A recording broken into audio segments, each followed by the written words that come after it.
How to edit team name on Fantasy Premier League. Let's get started. Launch your Fantasy Premier League app, or also you can launch your Fantasy Premier League account in the web version. For this video, I'm gonna use the website.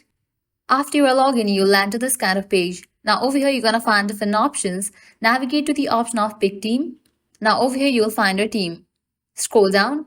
At the right corner, you're gonna find different options. Under Admin, you'll find the option of Team Details. Click on that. You will be directed to this page. Now from here, you can easily make changes to your team name. Just remove it and make changes to your name. And after you are done, you can scroll down. Also, you can update other details such as team kit. Once you are done, scroll all the way down and click on the option of update details. With that, the team name will be updated. So this way you can easily edit team name on Fantasy Premier League.